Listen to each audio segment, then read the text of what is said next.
జరిగినటువంటి ఒక సంఘటనను మీకు చెప్తాను.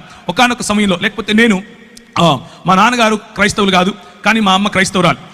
మా అమ్మ ఎక్కువగా క్యాథలిక్ సంఘాలకు వెళ్ళేది. నేను క్యాథలిక్ సంఘాల్లోనే మా పేరు పెట్టారు, క్యాథలిక్ సంఘాల్లోనే మేము ఎదిగాను. ఆ తర్వాత గుండ్లు కొట్టించుకుంటూ తిరిగే టైప్, అంటే వేలాంకడికి వెళ్ళటం, ఇలాంటి పరిస్థితి.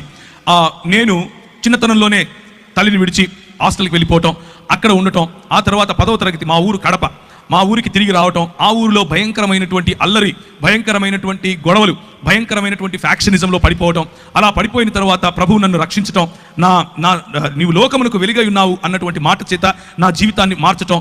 ఒకానొక సమయంలో మరి కోల్పోయినటువంటి సంబంధాల కారణంగా నేను దుఃఖిస్తూ ఉన్న సమయంలో ఒక వ్యక్తి నన్ను సంఘానికి తీసుకుని వెళ్ళటం, లేకపోతే ఒక యూత్ మీటింగ్కి తీసుకుని వెళ్ళటం. అక్కడ నేను ప్రభువును తెలుసుకోవటం, నీవు లోకానికి వెలుగై ఉన్నావు అన్న విషయాన్ని ఆయన గుర్తు చేసి నన్ను ఆయన నా జీవితంలో రక్షణ సువార్తను, నా జీవితంలో దేవుని రాజ్య సువార్తను ఆయన నాటినప్పుడు నా జీవితం మారిపోయింది. నేను ఈ దేశానికి ఒక కలంకంగా ఉండాల్సింది పోయి, నేను నాకున్నటువంటి దూకుడు స్వభావం కారణంగా నా దేశానికి, నా కుటుంబానికి, స్వయంగా నా జీవితానికి భయంకరమైనటువంటి ఒక మచ్చగా మిగలాల్సింది పోయి, కనీసం ఇప్పుడు దేశానికి ఏమీ పెద్ద ఉద్ధరించకపోయినప్పటికీ కనీసం నన్ను చూసి నా కుటుంబం కానీ నా దేశం కానీ సిగ్గుపడే అవస్థలో లేకుండా ఉన్నాను. దానికి కారణం ప్రభు అయినటువంటి యేసు క్రీస్తు.